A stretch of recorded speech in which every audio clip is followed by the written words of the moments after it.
Hay heridas que no gritan, pero laten. Y el duelo es una de ellas. No sigue horarios ni etapas claras, a veces parece avanzar y otras te lanza de nuevo al vacío. Un día respiras profundo, piensas que estás mucho mejor y al día siguiente, una canción, un olor o una palabra rescatada por la memoria te vuelve a derrumbar sin aviso. ¿Por qué el duelo no es una línea recta ni una escalera con un peldaño final? Es una espiral silenciosa que te envuelve entre expectativas rotas y ausencias que te rompen de nuevo. Y ahí, en esa soledad de la noche, cuando el mundo duerme y tú no, comprendes que este dolor no tiene fórmulas, no tiene atajos ni mapa. Solo se atraviesa. Nos han dicho que el tiempo lo cura todo, pero no es cierto, el tiempo no cura. El tiempo enseña a respirar distinto, a caminar con lo que falta, a recordar sin quebrarte. Porque no se trata de olvidar, sino de transformar la herida en algo que ya no te hunda. Y aunque no siempre sepas si estás sanando o rompiéndote otra vez, sigues caminando porque la vida no se detiene y por supuesto tú tampoco. Y para comprender más profundamente lo que nos sucede por dentro cuando atravesamos este duelo, hoy tengo el privilegio de conversar con uno de los más grandes referentes mundiales en transformación interior. Él es médico cirujano, conferencista internacional, autor de más de 11 libros, incluyendo bestseller, entre ellos Reinventarse, Madera de Líder, Tómate un Respiro y Tus 3 Superpoderes. Un hombre cuya mirada une la ciencia, el alma y la conciencia, y cuya voz ha tocado la vida de millones de personas en el mundo entero de habla hispana. El doctor Mario Alonso Puig. Mario, bienvenido. Gracias. Voy a ser intérprete de una comunidad que está atravesando por muchos tipos de dolor en su vida. Y yo creo que esto es un momento perfecto para que les compartamos realmente lo que un duelo significa, los tipos de duelo que hay, inclusive cómo podemos realmente salir de ese dolor. Entonces, empezamos con la primera pregunta, que sería, ¿qué es un duelo, Mario, y qué tipos de duelos hay? Bueno, yo definiría un duelo como el proceso por el que pasa cualquier ser humano cuando experimenta una pérdida importante, una pérdida significativa. Esa pérdida puede ser desde algo de menor rango, como puede ser que le roban el coche, o pierde una pluma que la heredó de su abuelo, o ya de mayor rango pierde la casa, de mayor rango pierde no solo la casa, sino el trabajo, de un rango todavía más grande, que es pues, alguien te traiciona o te sientes traicionado, te engaña con otra persona, y ya tenemos duelos que son muy especiales, como la pérdida de la salud, una enfermedad, has perdido algo muy significativo, o la pérdida de la vida de un ser querido, tu pareja, un familiar cercano, un amigo o un hijo, ¿no? Entonces, los duelos son estos procesos en los cuales el ser humano se encuentra ante una pérdida que genera un gran vacío. Entonces, ante la existencia de ese vacío, uno intenta rellenarlo como puede. Entonces, lo intenta rellenar a veces con negación, a veces lo rellena con ira, a veces lo rellena con miedo, lo rellena con tristeza. Y todos tenemos que entender que el proceso de duelo es natural en el ser humano. El dolor es lo que a todos nos sucede por nuestra condición, que también es material. Yo pongo siempre el mismo ejemplo, me doy un golpe en la mano y me va a doler. ¿Por qué? Porque tengo tejidos blandos, claro, y se me van a inflamar, ¿no? Lo que ocurre es que la mente, sobre todo una parte de la mente muy parasitada por lo que se llama el ego, hace algo para intensificar y prolongar ese dolor. Es decir, cuando una persona pierde algo significativo, es lógico primero que tenga shock, que entre en shock. No es posible, me ha engañado, no es posible, me han robado esto, no es posible, perdí mi trabajo con lo bien que he trabajado durante todos estos años. No es posible, tenía una juventud extraordinaria y se me acaba de ir, ¿no? Entonces, primero es el shock. Segundo, es la negación, que va muy unida al shock, ¿no? En tercer lugar, es la búsqueda de un culpable. Es la ira, ¿no? La ira contra el mundo, la ira contra los demás, la ira contra una figura que uno puede denominarla Dios, la ira contra la vida, la ira contra uno mismo. Si me hubiera cuidado no me pasaría esto, pero no me he cuidado, es mi culpa, etcétera. Es la ira, ¿no? Aquí muchas personas lamentablemente se quedan atrapadas. Se convierten en personas amargadas, personas resentidas, personas con una frustración que no consiguen superar. Si uno va más allá de la ira, toca dos emociones en las que el ser humano, todos nosotros nos sentimos muy incómodos, porque nos sentimos muy débiles. En la ira una persona se siente fuerte. Se siente fuerte, no digo que sea fuerte, se siente fuerte, puede gritar, puede dar un puñetazo, puede odiar, puede insultar y da una sensación de fortaleza. Pero las otras dos ya no te dan nunca sensación de fortaleza, sino de debilidad, que son la tristeza y el miedo. La tristeza por la tierra perdida, las lágrimas que brotan de esa tristeza o el miedo. ¿Podré rehacer mi vida? ¿Podré volver a amar? ¿Podré volver a sentirme amado, a sentirme amada? ¿Podré volver a tener un sentido de dignidad, etc., etc.? Entonces, esas dos emociones hay que transitar por ellas. Nadie dice que sea fácil, es muy desafiante. ¿Por qué hay que transitar por el proceso de duelo? Porque esto es lo mismo que un río. Si tú un río lo bloqueas, van a empezar a aparecer parásitos.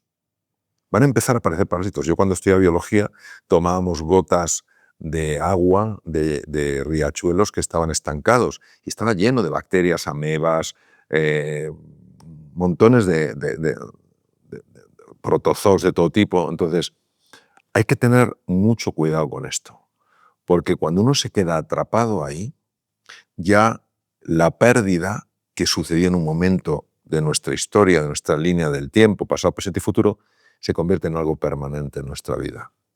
No es que me sentí triste por lo que sucedió, o me sentí herido, me sentí herida, es que ya soy una persona herida, soy una persona triste. Se ha convertido esto en lo que se llama una herida ontológica, una herida del alma, ¿no? Entonces, ¿qué es lo que hay que hacer? Lo que hay que hacer es entender que eso es parte del proceso. Lo mismo que cuando uno se monta en un barco, empieza a haber oleaje y lo habitual es que se maree. No es nada anormal, es lo habitual que se maree. Y tiene que entender que eso es parte del proceso. No puede estar igual de confortable cuando hay muchas olas que cuando la mar está calmada. ¿Qué hay cuando uno consigue transitar por el miedo y por la tristeza?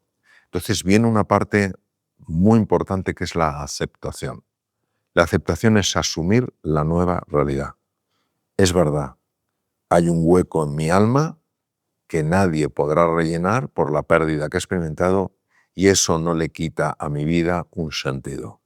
Hoy empiezo a escribir la siguiente página en la historia de mi vida, ¿no? Entonces, cuando una persona acepta, es decir, asume la nueva situación, sin esa ira, sin esa tristeza, sin ese miedo, aceptando que queda un vacío, ¿no? En ese momento empieza un proceso muy, muy sorprendente, que es lo que se llama el crecimiento postraumático. La persona empieza a experimentar una transformación muy profunda en determinados aspectos de su personalidad. Yo tengo amigos que han perdido hijos. Esto es una pérdida, pero en mayúsculas. Sí. Y después del proceso de duelo ha sido como el ave fénix. Ha surgido una presencia, irradian una luz que es verdaderamente sorprendente y sobrecogedora, ¿no? Entonces tenemos que entender que es un proceso y no quedarnos atrapados en la etapa de la ira, en la etapa de la tristeza, en la etapa del miedo, sino entender que eso nos va a llevar un tiempo a todos, a veces son meses, a veces son años, que eso pasará, que la herida cicatrizará, que volveremos a recuperar la alegría, que volveremos a recuperar la ilusión, que volveremos a recuperar las ganas de vivir. Y ese es el proceso de duelo. Entonces lo que queremos a veces es no pasar por esas etapas duras, pero es como si yo no quisiera pasar por el proceso de envejecimiento, si es que paso necesariamente. Es como si yo no quisiera pasar por determinadas cosas, no digo que sean agradables, pero es parte de lo que es la vida. Entonces, no es cómo queremos que sea la vida, es qué es la vida. Y personas que han pasado por situaciones de duelo tremendas, tremendas, pérdidas de seres queridos, pérdida de libertad, maltrato. Veamos la figura tan reconocida mundialmente de Víctor Frank. Decía, la única libertad que no te podrán quitar es cómo decides tú relacionarte con esto. ¿Cómo decides tú relacionarte con tu proceso de duelo? Entonces, claro, cuando estás en medio del proceso de duelo, no da la sensación de que pueda salir nada positivo de ahí. Yo he tenido que atender en mi época como cirujano, 26 años, a miles de pacientes. Inmediatamente entran en un proceso de duelo porque estaban sanos y dejan de estarlo. Y sus familias, tenían un familiar que estaba sano y deja de estarlo. Y hay una preocupación. Pero no es nada raro, pasado el tiempo, Sara, que pacientes y familias te digan esto es lo mejor que puede haber pasado en nuestras vidas. Pero eso no se puede ver cuando estás en medio del proceso. Por supuesto. O sea, hay una historia muy sencilla, pero que de alguna manera quiere captar esto, ¿no? Es un señor que tiene un coche y le dicen, si usted se mete por esa carretera, usted va a ver un paisaje maravilloso. Bueno, el hombre se lo cree, empieza a ir por la carretera y lo único que hay es una niebla, niebla, niebla, niebla, no ve nada, no ve nada, no ve nada, y tiene unas ganas de darse la vuelta. Sin embargo, por alguna razón confía en la persona que le ha dicho eso. Y sigue con su coche y no se está dando cuenta de que, porque como es niebla no ve, de que está ascendiendo por una montaña. Y llega un momento en el que está por encima de la niebla y ve un paisaje extraordinario. Entonces, ¿qué es lo que puede hacer a una persona transitar por el proceso de duelo?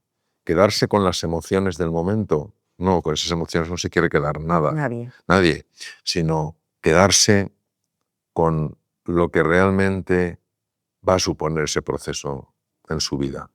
Y luego hay otro punto que para algunas personas les puede ayudar, para otras no, es saber que esto no es el final de la historia.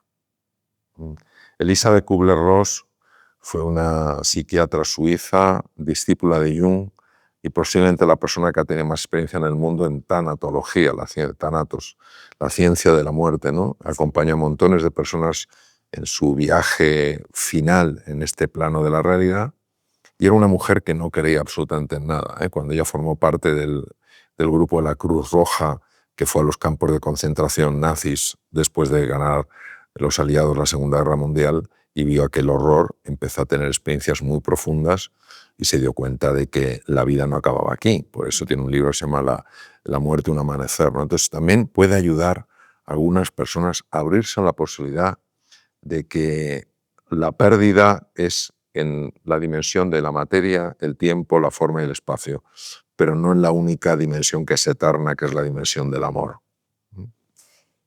Tú hablas mucho del poder del lenguaje interior. ¿Cómo se supone deberíamos cuidar nuestra conversación interna cuando estamos atravesando un duelo para no destrozarnos más?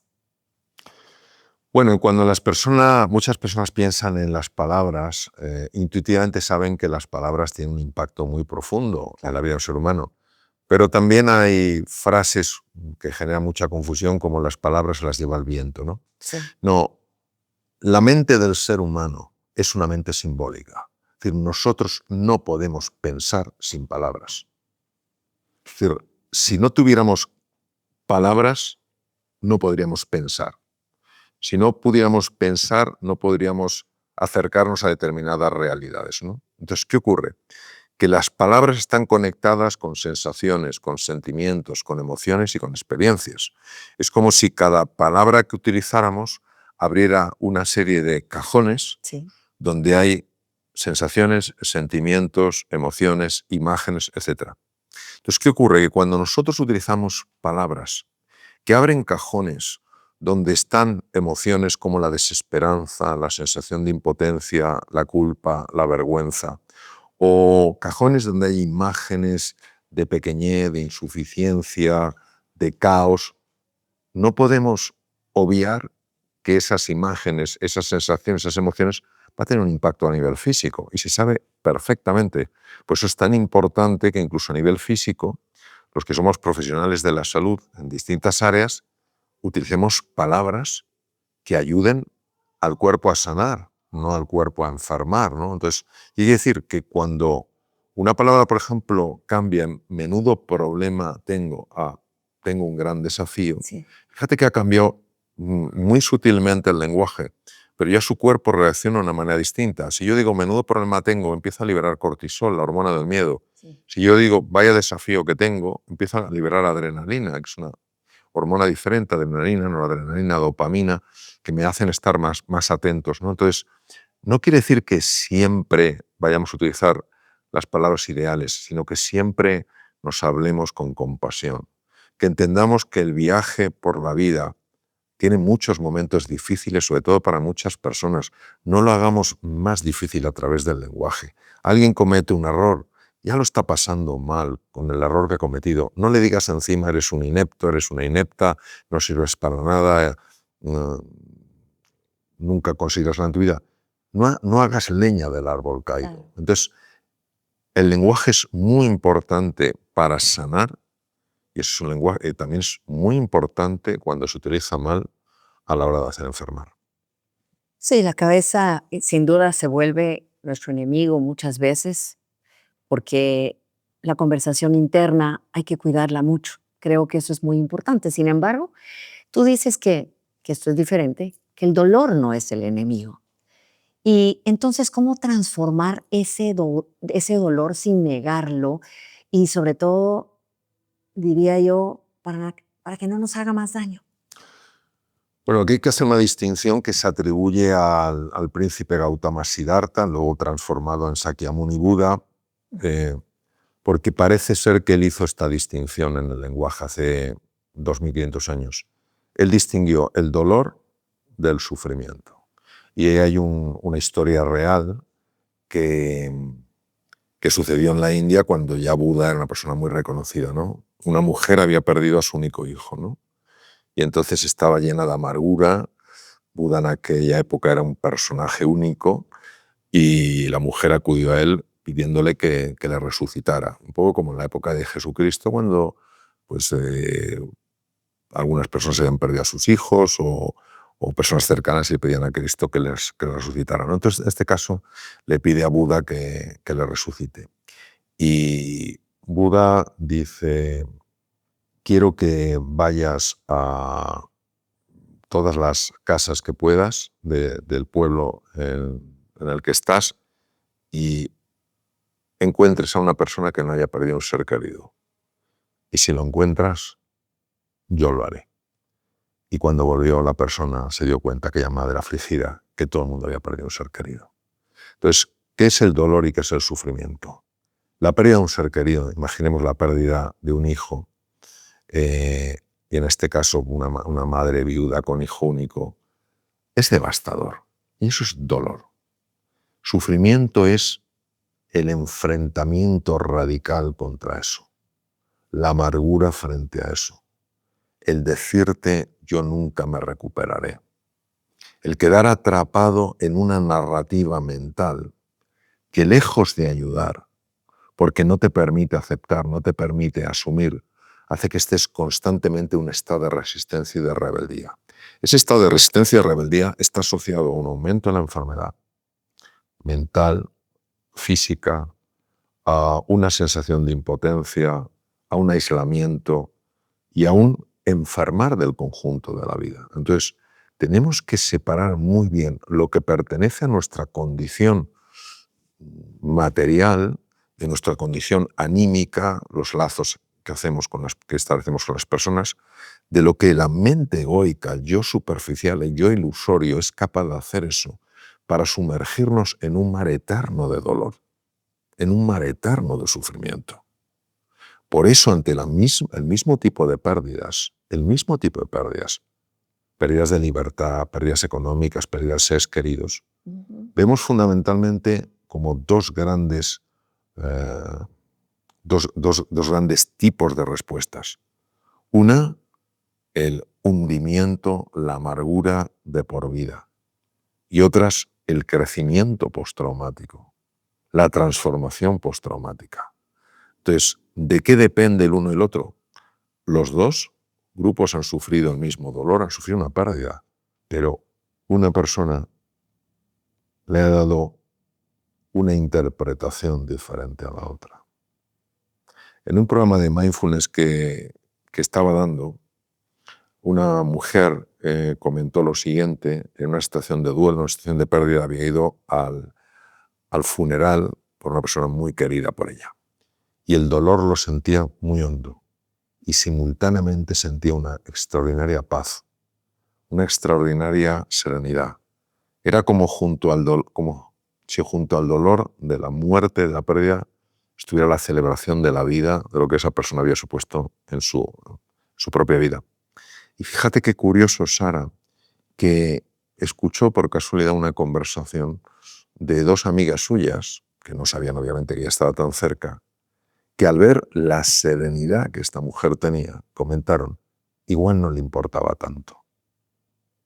Nos cuesta entender que el dolor y la serenidad, que esa pérdida que genera pues, ese dolor intenso, pueden ir de la mano de la serenidad, de la paz, de la tranquilidad. Pensamos que es lo uno o lo otro. Si te duele, te tienes que desmoronar. Y si tienes serenidad, es que no te duele tanto, ¿sabes? Sí. Nos encanta manejarnos en el mundo digital, en el mundo del blanco o negro. Es blanco o negro. Y no nos damos cuenta de que hay distintas tonalidades de grises. Entonces, en las tonalidades de grises es donde encuentras la respuesta a muchas cosas que en los blancos y en los negros no puedes encontrar. Antes de hacerte la primera pregunta, ya que estás tocando este tema, ¿por qué entonces cuando una pareja te abandona o se va con otra persona, que es muy usual, por qué es tan difícil aceptar y por qué duele tanto, Mario, en esto? Bueno, yo creo que el dolor del abandono es la consecuencia de varias cosas. Primero, de la pérdida de algo para ti muy querido, que es una relación. Sí. Una relación romántica, una relación afectuosa. En segundo lugar, el dolor de sentirte traicionado, de sentirte traicionada, ¿no? En tercer lugar, la búsqueda de una razón. Y a veces esa razón arremete contra uno mismo. ¿Cuál es mi defecto? ¿Por qué me he abandonado? ¿De qué soy culpable? O a veces arremetes contra la otra persona. La juzgas, la acusas, la condenas, ¿no? Y esto es muy lógico dentro de la dimensión de los sentidos y de la mente racional y analítica que predomina en nuestro mundo. Pero aquí no está la solución. Si estuviera la solución, la persona podría recuperar su ilusión por vivir, la persona podría recuperar su apertura a encontrar otra pareja romántica. ¿Por qué no? ¿Por qué no? ¿Por qué se le va a cerrar la posibilidad de un encuentro de estas características a una persona porque se haya sentido traicionada? Yo conozco personas que han sido traicionadas o abandonadas por otras personas, sí, y han recuperado y han hecho maravillosas familias, ¿no? Entonces, esto es como todo en la vida, o sea, son momentos muy duros y nadie le puede negar o restar dureza a esos momentos. Lo que estamos hablando es que la solución no está en quedar atrapado en esos momentos, quedar atrapado en la ira, el resentimiento, la culpa, la vergüenza, la acusación, el deseo de venganza. Ahí no está la solución. Ahí está el consumo de la propia vida. Es como si yo tuviera una piedra caliente, muy caliente, deseando tirársela a esa persona que me ha abandonado y no me doy cuenta de que esa piedra me está abrasando la mano. Entonces, ¿qué ocurre? Que a veces estamos tan apegados a esa piedra, a ese deseo de venganza, que preferimos sufrir antes de soltar la piedra. Yo a veces en un ejercicio que hago en una de mis conferencias, invito a soltar. Y digo, uno de los mayores desafíos que os vais a encontrar es el de preguntaros, resulta que ahora voy a soltar cuando llevo 20 años manteniendo una piedra. Sí. Es decir, tengo que reconocer que durante 15, 20 años he estado manteniendo esta piedra que me ha quemado a mí y voy a dejar partir. Pero depende de lo que valores tu vida, el resto de tu vida. Depende si quieres seguir atrapado, atrapada en la amargura o si quieres soltar para empezar a volar. Depende, es tu elección. ¿Estamos diciendo que sea fácil? No, nadie dice que esto sea fácil. ¿Cómo va a ser fácil esto? Esto no es fácil, es muy desafiante. Entonces a mí a veces cuando me dicen esto no es fácil, digo, yo te invito, les digo porque no soy quien para dar consejos, le digo, yo te invito a que te hagas una pregunta. No te preguntes cuánto te va a costar, porque te va a costar mucho. Pregúntate hasta dónde te puede llevar. ¿Qué pasos y qué recomendaciones le darías tú a una persona o a las personas que están atravesando en este momento un duelo o un dolor muy grande, ya sea por abandono de su pareja, por la muerte de alguien cercano? ¿Qué recomendación y qué pasos podemos seguir? Primero, jamás aislarse. Es un gravísimo error aislarse. Aislarse. Porque cuando uno se aísla, la mente empieza a darle vueltas, vueltas y vueltas, esta jaula de grillos que tenemos todos en la cabeza. Mira, no sé qué, mira, no sé qué. Entonces te quedas en ese aislamiento, te desconectas de la realidad y entonces, si estás desconectada de la realidad, estás a merced de un mundo virtual que estás fabricando. Entonces, lo primero no aislarte, es buscar a alguien de confianza y abrirte a esa persona, no para criticar, no para denigrar, no, sino para mostrar tu sentir. La palabra emoción quiere decir lo que fluye, lo que se mueve, mostrarle tu sentir. Abrir tu vulnerabilidad. Todos tenemos una vulnerabilidad extraordinaria, empezando por mí. No tenemos que sentirnos avergonzados por eso. Muchas veces el simple hecho de sentirte escuchada, de sentirte escuchado, es lo que va a ser parte del proceso de sanación. Si tú no vas a tener un consejo, cada uno vive su viaje a través de la vida de una manera única. Tú vas a sentirte escuchado, tú vas a sentirte escuchada de alguien que no está para darte consejos, sencillamente para decirte, entiendo tu sentir. Entiendo tu sentir. Entonces eso es lo primero. También es muy interesante escribirlo, pero escribirlo siempre desde lo que tú sientes y desde lo que necesitas, no desde una mente que enjuicia, condena, acusa al otro, a uno mismo, etcétera, etcétera, ¿no? En segundo lugar, es fundamental, y va a sorprender lo que voy a decir, que las personas que están en un proceso de duelo hagan ejercicio físico. ¿Por qué? Porque el ejercicio físico es uno de los mejores antídotos frente a los cuadros de ansiedad y de depresión, que son muy frecuentes en los procesos de Cualquier duelo. tipo de ejercicio. Ejercicio aeróbico, moverse. Caminar. Caminar, Corredora. entrar en contacto con la naturaleza, eso es importantísimo, moverse. En tercer lugar, importantísimo, hacerse una pregunta. No qué es lo que los demás pueden hacer por mí, sino qué puedo hacer yo por los demás. Es decir, el buscar un motivo, el buscar un propósito, el buscar un sentido que te trasciende, que va más allá de mi dolor, que va más allá de mi angustia. Eso es súper útil. Yo conozco a una persona del mundo de la psicología que experimentó una enorme traición, objetivamente hablando, Sí. y sin embargo ella de esto hizo una transformación y ayuda a muchas personas con su ejemplo vital, ¿no? Entonces, son cosas pasito a pasito que nos pueden ayudar a no a que el mar esté menos revuelto, sino a que nos maremos mucho menos en ese mar revuelto. Y luego eso nos permitirá encontrar cosas que ni siquiera esperábamos. Decía Steve Jobs que los puntos se conectan solo cuando miras hacia atrás, nunca hacia adelante. No es raro escuchar a personas que han pasado pues, por abandonos, etcétera, decir tenía que haber pasado por esto para poder ahora vivir esto completamente diferente. Es decir, entender que la vida no se acaba ahí.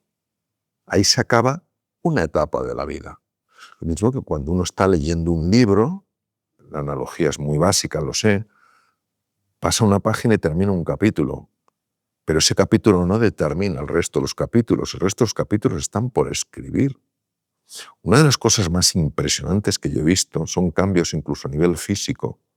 Cuando una persona entiende que si sigue culpando de la herida de hoy a quien la causó en el ayer, está tomando una posición de víctima. Está decidiendo que mis circunstancias determinan mi vida. Que te definen. Que me definen, en lugar de decir, no, mis circunstancias generaron la herida. Yo soy quien decido que la herida se queda en el pasado. Va a quedar una cicatriz, pero no tiene nada que ver que tengas una cicatriz a que tengas una herida. Abierta. Claro, porque claro, la herida abierta haces así y pegas un salto. La cicatriz haces así ni te inmutas. Entonces, yo creo que son pasos nunca fáciles, siempre posibles, que si entendemos que hay un sentido profundo que está más allá de la mente analítica que enjuicia, condena, se victimiza, etcétera, etcétera, podemos descubrir cosas verdaderamente extraordinarias. La importancia de soltar. La importancia de soltar. Hace poco me preguntaba una persona sobre lo difícil que era soltar, ¿no? Y yo le ponía un ejemplo, me gustan mucho las metáforas, de un globo aerostático. No sé si aquí en la maravillosa Guatemala utilizáis globos aerostáticos, ¿no? Sí, lo hacemos. En España no es muy frecuente, en otros sitios como Turquía es muy frecuente. Allá ¿no? es permanente. Ahí es permanente. ¿No? Entonces, Sí. yo le decía lo siguiente, mira, cuando uno está en tierra con el globo, no quiere soltar lastre, porque ve que soltar lastre es dejar de tener algo que tenías. Y en ese momento dices, pero si estoy aquí, si me quito esto, ya no lo tengo, he perdido. No, porque en el momento en el que tú te quitas esto, pasa una cosa inesperada, sorprendente, sobrecogedora, que el globo empieza a elevarse. Sí. Y te puede llevar a ver nuevos paisajes. ¿Qué ocurre?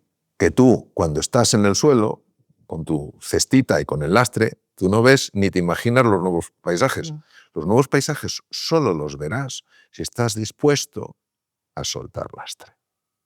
Por tanto, al final es un salto de fe. Es un salto de fe y un salto de esperanza.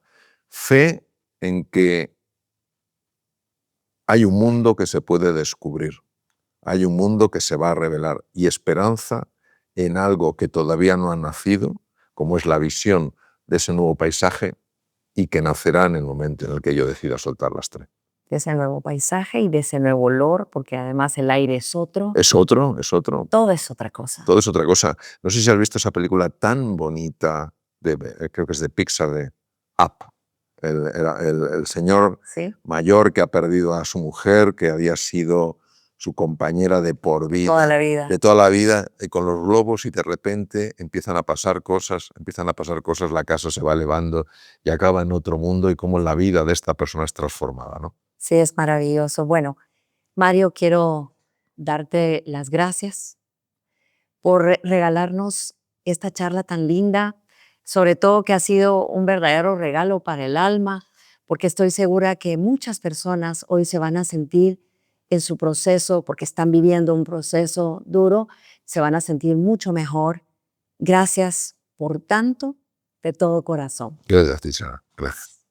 Gracias por acompañarnos hasta aquí.